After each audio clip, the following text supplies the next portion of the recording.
Pre-incident planning is preparing for an incident, trying to prevent it from happening in the first place, but then if something happens, that we are prepared to respond to that incident.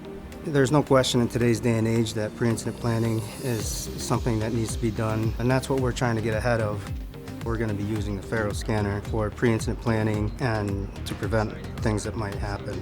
When we do our pre-incident planning, we're going to scan the outside, we're going to get our drone up and flying, we're going to do the interior, so when that assessment's done, it's going out to law enforcement. The school has a copy of it.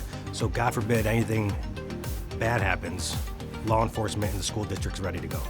We're using FARO scanners to go scan schools and document them.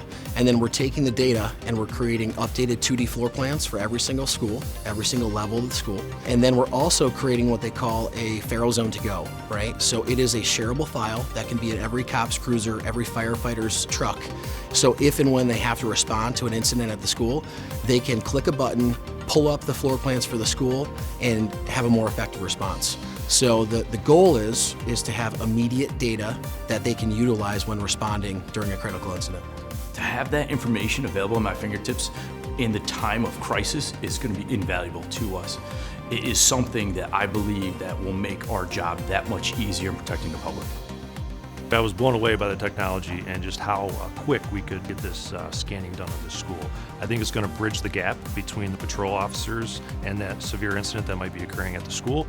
It's going to give that officer knowledge who's responding to that school or that location and be prepared for what may come about when he arrives on scene. I think when it comes to pre-incident planning, when it comes to an active shooter, I think every second counts. So if we have officers who are responding and they're trying to figure out how to get into a building, every second counts. So when we can get to a location and know where we need to go to, I think we're saving lives just by getting there sooner.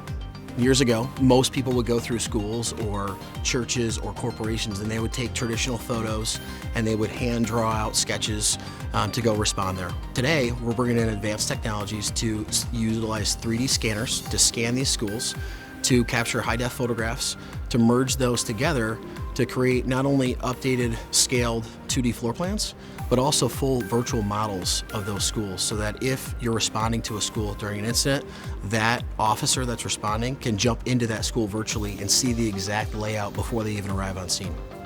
I will say the FARO technology that we have utilized over the last few days is by far some of the most advanced technology that I've ever worked with throughout my career.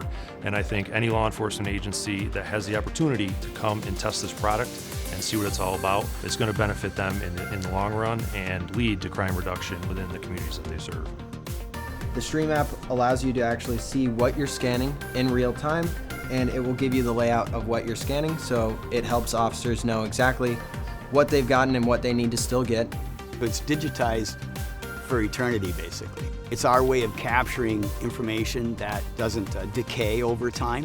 So you can go back and you can look at it years or decades or centuries later if you wish. You know, every year we really try to look at what could we do better. We want to be sure that the culture of our district is one where safety and security are valued.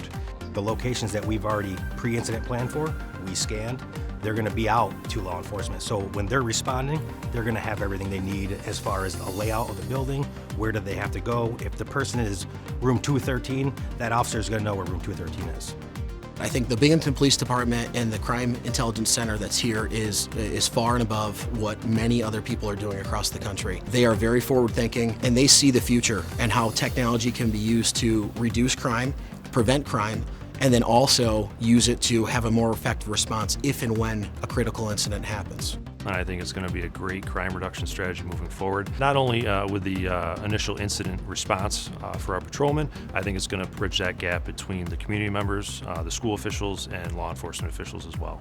This is the future, right? And if we want to do everything that we can to protect our children, our most vulnerable, to protect people in malls and synagogues or whatever it may be, if we are not using this technology, we're behind the 8 ball.